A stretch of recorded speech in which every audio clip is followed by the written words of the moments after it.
यहाँ पर हमारा फ्लैट रेट का जो वेबसाइट थी वो ओपन हो चुकी थी, तो मैंने सोचा चलो यहाँ पर थोड़ा ट्राई करते हैं लॉगिन करने का। तो हमने लॉगिन भी किया है और कुछ यहाँ पे हमने टेस्ट किए हैं। तो स्टैटिक आईपी को हम चेक कर देते हैं। तो यहाँ पर मेरा जो स्टैटिक आईपी है वो इस जगह पर है, ठीक है। और यहाँ से मैंने 2-3 चीज़ें मैंने ट्राई की, ठीक है। एक पहली चीज़ ट्राई की, इसको लॉगिन कराया मैंने, तो लॉगिन हुआ सक्सेसफुली। अब उस लॉगिन का ये जो सेशन टोकन था, इसको लेके मैंने गया अपने लैपटॉप पर, जहाँ पर पहले उसको रन कराते थे, टेस्ट करते थे। तब उससे पहले स्टैटिक आईपी का कंसेप्ट नहीं था। तो फिर मेरे दिमाग में आया क्यों ना स्टैटिक ये जो सेशन टोकन है, इसको यूज़ करके क्यों ना अपने कंप्यूटर पे यूज़ किया जाए, क्योंकि ये वन टाइम ही सिर्फ सेशन टोकन देता है, ठीक है।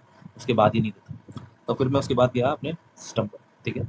और सिस्टम पर मैंने सेशन टोकन मैंने यहाँ पर इसको जाके कॉपी एंड पेस्ट करता हूँ।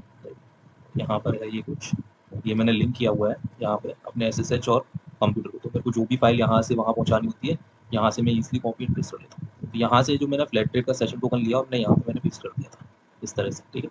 अब ये करने के बाद में हुआ क्या कि यहाँ पे मिल गया मेरे को लॉगिन, लेकिन लॉगिन करने के बाद फिर मैंने देखा क्या यहाँ पर ये चलेगा।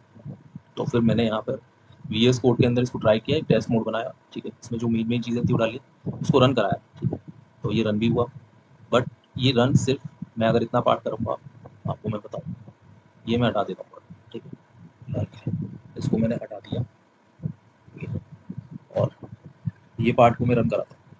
अपना सेशन टोकन वही वाला है जो हमने स्टैटिक आईपी से लिया। अब इसको मैं रन ऑल कर लेता हूँ, ठीक है। ये रन हो गया बढ़िया तरीके से, ठीक है। बट इसके अंदर सब कुछ आ गया, लेकिन इसमें मैंने अभी बाय और सेल का नहीं दिया था। तो मैंने इसके बाद क्या किया, मैंने इसके बाद बाय सेल का दिया, ठीक है। इसको पेस्ट कर लेता हूँ फिलहाल, यहाँ पर हट गया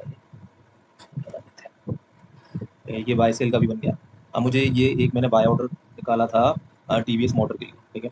तो मैं चलो यहाँ पे साइड बाई साइड में अपना फ्लैट रेट का एक अकाउंट भी खोल लेता हूँ, तो वहाँ देखते हैं, ठीक है फ्रेंड्स। यहाँ पर मैंने ये अपना फ्लैट रेट का अकाउंट मैंने यहाँ ओपन कर लिया और यहाँ मैं ऑर्डर्स में, ठीक है। एक ये मैंने बुक किया था ऑर्डर यहाँ पर चेक करने के लिए, तो ये मैंने स्टैटिक आईपी से किया था। और हम देखने वाले हैं कि क्या हम स्टैटिक आईपी से लॉगिन करने के बाद में उसका सेशन टोकन हम किसी और आईपी पे ले जाएं, तो वहाँ से आपका हिस्टोरिकल डाटा तो आ रहा है, आप डाटा वहाँ से फेच करा पा रहे हो, जो मैंने आपको भी दिखाया।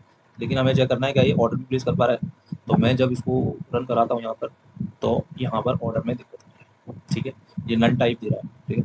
मतलब ऑर्डर प्लेसमेंट आपका वहीं से होगा जो कि आपने स्टैटिक आईपी वहाँ उसको दिया, बट सेशन टोकन आप लेके इसका आप हिस्टोरिकल डाटा और ये डाटा आप ले सकते हैं, ठीक है। डाटा फेच करा आराम से, ठीक है। और उसके बाद लेकिन आपको सेल और बाय ऑर्डर्स लेने, वो सिर्फ आपकी स्टैटिक आईपी से जाए। और ये सेम चीज़ अब मैंने क्या किया, मैंने यहाँ से इसको रन कराया, ठीक है। ये हमारा स्टैटिक आईपी वाला ये, ठीक है। यहाँ पर आ गया, ठीक है हमारा। और यहाँ पे मैं कमांड ये वाली पाइथन और ये के टेस्ट वही सेम हमारी फाइल नेम है। इसको मैं जब दूंगा कमांड, तो देखो यहाँ से ये इसने क्या करा, रिक्वेस्ट टाइम भी दे दिया मेरे को, स्टैट हमारा ओके आ गया, और ये क्या है, ऑर्डर नंबर भी आ गया, राइट। ये हमारा ऑर्डर नंबर है, यहाँ पे मैंने प्रिंट कमांड दिया था, इसकी ऑर्डर नंबर दिया। और यहाँ आप देखो, आप चेक करके ये फ्लैट रेट का अकाउंट ये अभी भी प्लेस हुआ है 55:12:55, ठीक है। ये रहा है। तो फ्रेंड्स यहाँ पे अब आपको समझ आ गया होगा कि आपको जो स्टैटिक आईपी यहाँ पे आपको लगानी है, उस स्टैटिक आईपी से आपका लॉगिन होगा। लॉगिन करने के बाद सेशन टोकन जनरेट करके आप किसी भी आईपी पे जाके उसका हिस्टोरिकल डाटा आप ले सकते हो, बट उधर से आप बाय सेल ऑर्डर्स नहीं दे सकते। बाय सेल ऑर्डर आपका सेम आईपी एड्रेस से जाएगा। ठीक है फ्रेंड्स, तो ये थोड़ा सा मैंने चेक किया था, सोचा मैं इसके ऊपर एक वीडियो बना के आपको डाल दूँ, इसलिए बनाया। मॉर्निंग में मैंने जो भी इसमें काम किया है उसके ऊपर बात करेंगे शुरू से, ठीक है। थोड़ा एक डेडिकेटेड वीडियो होने वाली है वो, और बहुत इंपॉर्टेंट वीडियो होगी। मे बी शाम तक उसको कर दूंगा, ठीक है। आपको इवनिंग में मेरी वो वीडियो मिल जाएगी। और अगर आपने चैनल को अगर सब्सक्राइब नहीं किया तो सब्सक्राइब करें, बने रहें और अपनी एक बढ़िया एल्गोरिथम जर्नी को एंजॉय करें। Happy learning, thank you.